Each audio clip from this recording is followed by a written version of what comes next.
ଶ୍ରୋତାବନ୍ଧୁ ଜଣେ କଥାକାରକୁ ତାର ଅନୁଭବର ଜଗତ ଖୋରାକ ଦିଏ କବିତା ଲେଖିବା ପାଇଁ, ଗଳ୍ପ ଲେଖିବା ପାଇଁ। ଗଳ୍ପର କେନ୍ଦ୍ରବିନ୍ଦୁ ଯେଉଁ ମଣିଷମାନେ ପାଲଟିଥାନ୍ତି ସେମାନେ ତାଙ୍କ ଆଖିଆଗ ଜଗତର ମଣିଷ। ସେମାନଙ୍କ ଭିତରେ ସେ ଖୋଜିପାଏ ଏକ ଭିନ୍ନ ଇଲାକା, ଯେଉଁଥିରେ ସେମାନଙ୍କର ନିତ୍ୟ ନୈମିତ୍ତିକ ଜୀବନକୁ ସେ ଭେଟୁଥାଏ ଏବଂ ତାରି ଭିତରେ ସେମାନଙ୍କର ଅତି ଅସହାୟ ରୂପ ନିପାରିଲାପଣକୁ ମଧ୍ୟ ସେ ଅନୁଭବ କରୁଥାଏ। ଆଲୋଚକମାନେ କହନ୍ତି କଥାକାରଟିଏ ପ୍ରକୃତରେ ନିଜ ଜୀବନକୁ ବଞ୍ଚିବା ସହିତ ଚରିତ୍ରର ଜୀବନକୁ ମଧ୍ୟ ଅନୁରୂପ ଭାବରେ ବଞ୍ଚେ। ଶ୍ରୋତାବନ୍ଧୁ, ଆଜି ଆପଣମାନଙ୍କୁ ଜଣେ ଟ୍ୟାକ୍ସି ଡ୍ରାଇଭରର କାହାଣୀ ଶୁଣାଉଛନ୍ତି। ଜଣେ ଭାରତୀୟ ପ୍ରଶାସନିକ ସେବାର ଅବସରପ୍ରାପ୍ତ ଅଧିକାରୀ ଶ୍ରୀଯୁକ୍ତ କୃଷ୍ଣଚନ୍ଦ୍ର ମହାପାତ୍ର। ଶ୍ରୋତାବନ୍ଧୁ, ଆଜି ଆମେ ଶୁଣିବା ଏକ କ୍ଷୁଦ୍ର ଗଳ୍ପ ଯାହାର ଶୀର୍ଷକ ହେଉଛି ଟ୍ୟାକ୍ସି ଡ୍ରାଇଭର। ଗାଳ୍ପିକ କୃଷ୍ଣଚନ୍ଦ୍ର ମହାପାତ୍ର। କଲିକତା ମହାନଗରୀର କେନିଲୱାର୍ଥ ପଞ୍ଚତାରକା ହୋଟେଲ। ସକାଳ 9ଟା। ବ୍ରେକଫାଷ୍ଟ ଖାଇ ଟ୍ୟାକ୍ସିକୁ ଅପେକ୍ଷା ପ୍ରତୀକ୍ଷା ଗୃହରେ। ହୋଟେଲ କାଉଣ୍ଟରରୁ ଫୋନ୍ ପାଇ ଗୋଟିଏ ଟ୍ୟାକ୍ସି ଡ୍ରାଇଭର ଆସି ଆମ ପାଖରେ ପହଞ୍ଚିଥିଲା ଓ ଆମକୁ ପ୍ରଣାମ ଜଣାଇ ଯିବାକୁ ଡାକିଥିଲା। ଆମେ 3 ଜଣ, ମୁଁ, ମୋ ସ୍ତ୍ରୀ ଓ ମୋ ଝିଅ ମାମା। ଝିଅର ଜିଦ୍ ଥିଲା ଯେ ଆମେ କଲିକତା ଯାଇ ସେ ଭୁବନେଶ୍ୱରରେ ଥିବା ଭିତରେ ଆମର ଆମେରିକା ଯିବା ପାଇଁ ଗୋଟିଏ ଭିସା କରିବା ନିହାତି ଆବଶ୍ୟକ। ସେ ଆମେରିକାରୁ ହୋଟେଲ ବୁକିଂ କରି ଭିସା ପାଇଁ ସବୁ ପ୍ରାରମ୍ଭିକ କାର୍ଯ୍ୟ ଅନଲାଇନରେ ସମାପ୍ତ କରି ଆମକୁ ସାଙ୍ଗରେ ଧରି ଫ୍ଲାଇଟରେ କଲିକତା ଯାଇଥିଲା। ସେଦିନ ରାତିରେ ପହଞ୍ଚି ପରଦିନ ସକାଳୁ ଆମେ ବାହାରିଲୁ ଭିସା କରିବା ପାଇଁ ଅଫିସକୁ। ଗୋଟିଏ ସପ୍ତାହ ପାଇଁ ସେ ଟିକେଟ କରି ହୋଟେଲ ବୁକ୍ କରିଥିଲା, ଯଦିଓ ଭିସା ପାଇଁ ମାତ୍ର ଗୋଟିଏ ଦିନର ଆବଶ୍ୟକତା ଥିଲା। ଉଦ୍ଦେଶ୍ୟ ଥିଲା ଅନ୍ୟ 6 ଦିନ କଲିକତା ବୁଲିବା। ସେହି ଅନୁସାରେ ସେହି ଟ୍ୟାକ୍ସି ଡ୍ରାଇଭର ଆମକୁ 6 ଦିନ ପାଇଁ କଲିକତା ମହାନଗରୀ ବୁଲେଇବା ପାଇଁ ନ୍ୟସ୍ତ ଥିଲା। ପ୍ରଥମ ଦିନ ତାର ମାର୍ଜିତ ବ୍ୟବହାର ଆମକୁ ଖୁବ୍ ଭଲ ଲାଗିଥିଲା। ତେଣୁ ଆମର ଅନୁରୋଧ ରକ୍ଷା କରି ହୋଟେଲ ମାଲିକ ସେହି ଟ୍ୟାକ୍ସି ଡ୍ରାଇଭରକୁ ଆମକୁ ଭୁବନେଶ୍ୱର ଫେରିବା ପର୍ଯ୍ୟନ୍ତ ବୁଲେଇବାର ଦାୟିତ୍ୱ ଦେଇଥିଲେ। ବୁଲିବାର ଆଗ୍ରହ ମୋର ନଥିଲେ ମଧ୍ୟ ଝିଅର ଏକା ଜିଦ୍ ଯେ ଆମେ ସାଙ୍ଗ ହୋଇ ଏକତ୍ର ବୁଲିବା। ପହଞ୍ଚିବା ପରଦିନ ଆମର ଭିସା ହୋଇଯାଇଥିଲା। ଟ୍ୟାକ୍ସି ଡ୍ରାଇଭର ନାଁ ଥିଲା ଦେବଜିତ୍। ଦିନେ 2 ଦିନ ଭିତରେ ଦେବଜିତ୍ ସହିତ ଆମର ଆତ୍ମୀୟତା ବଢ଼ିଯାଇଥିଲା। ଦେବଜିତ୍ର ବୟସ 40 କିମ୍ବା 45 ବର୍ଷ। ଘର ତାର ବମ୍ବେ ନିକଟସ୍ଥ ଗୋଟିଏ ସହର ତଳି ଗାଁରେ। ସେ ବମ୍ବେରେ ଟ୍ୟାକ୍ସି ଚାଳକ ଥିଲା। ଘରେ ତାର ସ୍ତ୍ରୀ, ପୁଅ ଓ ଗୋଟିଏ ଝିଅ। ସେ ମୋ ଝିଅକୁ ତାର ବୟସ ଦୃଷ୍ଟିରୁ ଦିଦି, ମୋ ସ୍ତ୍ରୀକୁ ମା ଓ ମୋତେ ସାର୍ ବୋଲି ସମ୍ବୋଧନ କରୁଥିଲା। ହିନ୍ଦୀ ଓ ଖଣ୍ଡି ଓଡ଼ିଆରେ ସେ କଥାବାର୍ତ୍ତା ବି କରୁଥିଲା। କିଛି କିଛି ଶବ୍ଦ ବି ଇଂରାଜୀରେ କହୁଥିଲା। ବିଭିନ୍ନ ଭାଷାଭାଷୀ ଲୋକମାନେ ନିଜ ନିଜର ବିଭିନ୍ନ କାମ, ବିଶେଷତଃ ବ୍ୟବସାୟଗତ କାରଣ ଦୃଷ୍ଟିରୁ କଲିକତା ଆସିଥାନ୍ତି। ଲାଗେ ସେ ପାଠ ବି ପଢ଼ିଛି। କଲିକତାରେ ବହୁ ଟ୍ୟାକ୍ସି ଡ୍ରାଇଭର ଓଡ଼ିଆ ଜାଣନ୍ତି। ଆମର ସହଯାତ୍ରୀ ସାଜି ସେ ଆମକୁ ମାର୍କେଟିଂ, ହୋଟେଲର ଖାଇବା ବୁଝିବା ଓ ଆମର ଏକ ପ୍ରକାର ଟୁରିଷ୍ଟ ଗାଇଡ୍ ମଧ୍ୟ ଥିଲା। ଝିଅ 4 ବର୍ଷ ଦିଲ୍ଲୀରେ ଥିବା ଫଳରେ ସ୍ପଷ୍ଟ ଭାବରେ ହିନ୍ଦୀରେ କଥାବାର୍ତ୍ତା କରିପାରୁଥିବାରୁ ଦେବଜିତ୍ ସହ ସହଜରେ ହିନ୍ଦୀରେ କଥାଭାଷା କରିପାରୁଥିଲା। ଏହିଭଳି ବୁଲାବୁଲି ଖିଆପିଆରେ 6 ଦିନ କଟିଗଲା। ଲାଗୁଥିଲା ଦେବଜିତ୍ ମଧ୍ୟ ଆମ ଭିତରୁ ଜଣେ। ଫେରିବା ଦିନ ସକାଳୁ ଫ୍ଲାଇଟ୍ ଥିବାରୁ ଦେବଜିତ୍ ଠିକ୍ ସମୟରେ ହୋଟେଲରେ ପହଞ୍ଚିଥିଲା। ସେଦିନ ତା ମୁହଁରେ ସରସତା ନଥିଲା, ଯେପରି ଆମର ଫେରିବାକୁ ସେ ସହଜରେ ଗ୍ରହଣ କରିପାରୁନଥିଲା। ହୋଟେଲରୁ କାମ ତୁଟେଇ ଏୟାରପୋର୍ଟ ଆସିବା ସମୟରେ ବାଟରେ ଦେବଜିତ୍ ଆମକୁ ଆଜି ସନ୍ଧ୍ୟାରେ ସେ ତା ପିଲାମାନଙ୍କ ପାଖକୁ ବମ୍ବେ ଫେରିଯାଉଛି ବୋଲି କହିଥିଲା। ଏହା ବି କହିଥିଲା ଦୀର୍ଘ 5 ବର୍ଷ ହେଲା ସେ ଆସିବା ଦିନଠାରୁ ତା ଘରକୁ ସେ ଯାଇନି। ତେଣୁ ଆଜି ସନ୍ଧ୍ୟାରେ ସେ ବମ୍ବେ ଚାଲିଯିବ। ପୁଣି କଲିକତା ଫେରିବ କି ନାହିଁ ଠିକ୍ ନାହିଁ ବୋଲି ସେ କହିଥିଲା।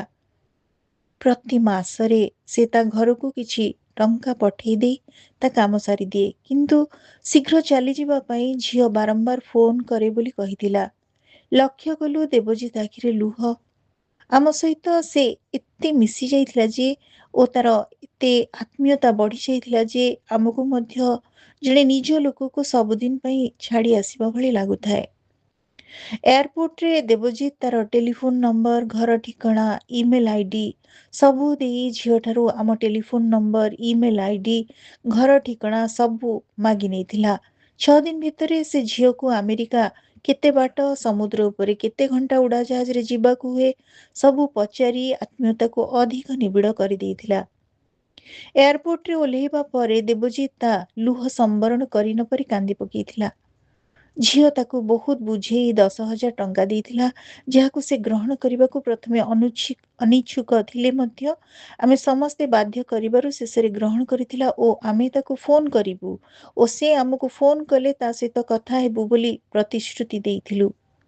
ସେ କାନ୍ଦିବାର କାରଣ କଣ ବୋଲି କହି ମୋ ସ୍ତ୍ରୀ ତାକୁ ବୁଝେଇବାରେ ଦେବଜିତ୍ ଆରମ୍ଭ କଲା। କହିଲା,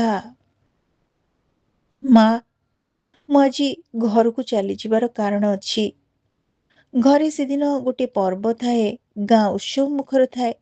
ସ୍ତ୍ରୀ ସହ ସାମାନ୍ୟ ବଚସାରୁ ମହାଭାରତ ସୃଷ୍ଟି ହେଲା ଓ ରାଗି କରି ଘର ଛାଡ଼ି ଚାଲି ଆସିଲି। ଆସିଲା ବେଳେ ମୋ ଝିଅ ବହୁତ କାନ୍ଦିଲା। ଏବେ ବି ଫୋନ କରି କାନ୍ଦି କରି କହୁଛି, ବାପା ତୁମେ କେବେ ଆସିବ ବୋଲି ପଚାରୁଛି। ଆଜି ତାର କେଉଁ ସାଙ୍ଗର ବାହାଘର ହେଲା ତ କେଉଁ ଦିନ କାହାର ବାହାଘର ହୁଏ ତା ମୋତେ ଜଣାଇବା ସହ ଏହା ଭିତରେ ତାର ଅଧିକାଂଶ ସାଙ୍ଗ ବାହା ହେଇ ସାରିଲେଣି ବୋଲି ମୋତେ କହେ। ମୁଁ କିନ୍ତୁ ଏହାକୁ ଗତାନୁଗତିକ ଭାବେ ନେଉଥିଲି। ଝିଅ ମନର କୋହ ଓ ତା ଆଖିର ଲୁହ ସାଙ୍ଗକୁ ବାପା ହିସାବରେ ମୋର କର୍ତ୍ତବ୍ୟରେ ଚରମ ଓ ଅକ୍ଷମଣୀୟ ଅବହେଳା କରୁଥିବା ମୁଁ ଭାବି ପାରୁନଥିଲି। ମାମା ଦିଦିଙ୍କୁ ଦେଖିବା ପରେ ମୋର ଗୋଟିଏ ଗୋଟିଏ ହୋଇ ଝିଅର ସବୁ କଥା ମନେ ପଡ଼ି ମୋତେ ବିବ୍ରତ ଓ ଦଂଶିତ କରୁଛି। ଏହା ଭିତରେ ମୋ ଝିଅର ବୟସ ପୁଣି 5 ବର୍ଷ ବଢିଯିବଣି କହି ସେ ତା ଲୁହ ସମ୍ବରଣ କରି ନପାରି ଭୋ ଭୋ ହୋଇ କାନ୍ଦି ପକେଇଲା। ସମସ୍ତେ ତାକୁ ଆଶ୍ୱାସନା ଦେଉଥିବା ବେଳେ ମୁଁ କିନ୍ତୁ ଦେଖୁଥିଲି ଜଣେ ବାପା ମନର ବିରଳ ଓ ଅନାବିଳ ସ୍ନେହର ମହାସାଗରକୁ। ମାପୁଥିଲି ତାର ଅମାପ ଗଭୀରତାକୁ। ଦେବଜିତ୍ ଆଖିରେ ଲୁହ ଜମାଟ ବାନ୍ଧି ଯାଇଥାଏ। ଝିଅକୁ କେତେ ବୟସ ବୋଲି ମୁଁ ପଚାରିବାରୁ ଝିଅକୁ ଦେଖି ଦିଦିଙ୍କ ବୟସର ହୋଇଯିବଣି ବୋଲି କହିଲା। ଏହା ଭିତରେ ତାର ବୟସ ଅଧିକା 5 ବର୍ଷ ବଢିଯିବଣି ବୋଲି ବିଚଳିତ ହୋଇ ପୁନର୍ବାର ଦୋହରେଇଥିଲା, ବାହା ହେବାର ବୟସ ଅତିକ୍ରାନ୍ତ ହୋଇସାରିବଣି। ମୁଁ ତ ଏଠାରେ, ତା ବାହାଘର ଠିକ୍ କରିବ କିଏ? ତା ସାଙ୍ଗମାନେ ବାହା ହେଇ ସାରିଲେଣି। ଝିଅ ମୋତେ ଅପେକ୍ଷା କରିଥିବ। ମାମା ଦିଦିଙ୍କୁ ଦେଖି ମୋର ମୋ ଝିଅ କଥା ମନେ ପଡ଼ିଗଲା ଓ ମୋତେ ବ୍ୟସ୍ତ ଓ ବିବ୍ରତ କରି ପକେଇଲା। ଘର ଛାଡ଼ି 5 ବର୍ଷ କାଳ ବାହାରେ ରହି ଖାଲି ମାସକୁ ମାସ ଟଙ୍କା ପଠେଇଦେଲେ ଜଣେ ବାପାର କ'ଣ ଦାୟିତ୍ୱ ତୁଟିଗଲା? ନା, କର୍ତ୍ତବ୍ୟ ସରିଗଲା ମା। ଦିଦିଙ୍କ ସହ କଥା ହେଲା ବେଳେ ମୋତେ ମୋ ନିଜ ଝିଅର ମୁହଁ ଦିଶିଯାଏ। କେମିତି ଶୀଘ୍ର ଯାଇ ଘରେ ତାକୁ ଦେଖିବି, ତା ପ୍ରତି କରିଥିବା ଦାୟିତ୍ୱରେ ଅବହେଳା ପାଇଁ ଭୁଲ ସ୍ୱୀକାର କରି ତାର ବାହାଘର ପାଇଁ ଚେଷ୍ଟା କରିବି, ସେ ବିଷୟ ଭାବି ମୁଁ ଅସ୍ଥିର ହେଇ ପଡୁଛି। ଆଜି ସନ୍ଧ୍ୟା ହେଲେ କିପରି ଗାଁକୁ ଯିବି ଓ ଘରେ ପହଞ୍ଚି ମୋ ଝିଅକୁ ଦେଖିବି, ସେଇ ମୋର ଏକମାତ୍ର ଚିନ୍ତା। ମାମା ଦିଦି ମୋର ଆଖି ଖୋଲି ଦେଇଛନ୍ତି ଓ ମୋ ଦୀର୍ଘ 5 ବର୍ଷର ଅବହେଳା ଓ ମୋ ଝିଅ ପ୍ରତି ଅନ୍ୟାୟ ପାଇଁ ମୁଁ ନିଜକୁ କ୍ଷମା କରିପାରୁନି। ଝିଅକୁ ବର୍ତ୍ତମାନ ଫୋନ କରି କହିଦିଅ ଯେ ତୁମେ ଆଜି ସନ୍ଧ୍ୟାରେ ଗାଁକୁ ଯାଉଛ ଓ କାଲି ପହଞ୍ଚିଯିବ ବୋଲି ମାମା ଦେବଜିତକୁ କହିଲା। ସେଇ କୋହଭରା କଣ୍ଠରେ ଦେବଜିତ୍ ତା ଝିଅକୁ ଫୋନ କଲା। ତଥାପି ଦେବଜିତ୍ର କାନ୍ଦ ବନ୍ଦ ହୋଇ ନଥାଏ। ଦେଖିଲି ଦେବଜିତ୍ ଅତିଶୟ ଭାବବିହ୍ୱଳ ହୋଇପଡ଼ିଛି। ତାକୁ ତେଣୁ ଆଶ୍ୱାସନା ଦେଲି। ଭୁବନେଶ୍ୱର ଫ୍ଲାଇଟ୍ ଆସିଯିବାର ଘୋଷଣା ଶୁଣି ଆମେ ଏୟାରପୋର୍ଟ ଭିତରକୁ ପ୍ରବେଶ କଲୁ ଓ ଦେବଜିତ୍ ଭୁବନେଶ୍ୱର କି ପୁରୀ ଆସିଲେ ଆମ ଘରକୁ ନିଶ୍ଚୟ ଆସିବ ବୋଲି କହି ଲୁହ ପୋଛି ଟ୍ୟାକ୍ସି ନେଇ ଚାଲିଗଲା ଓ ଗଲାବେଳକୁ ବମ୍ବେ ଗଲେ ଆମକୁ ତାକୁ ଫୋନ୍ କରିବାକୁ ଅନୁରୋଧ କରିଥିଲା। କଥାଟିର ପରିସମାପ୍ତି କିନ୍ତୁ ଏଇଠି ହେଇନଥିଲା। କିଛି ଦିନ ପରେ ଦେବଜିତ୍ ପାଖରୁ ଗୋଟିଏ ଚିଠି ଓ ନିମନ୍ତ୍ରଣ ପତ୍ର ପାଇଥିଲୁ।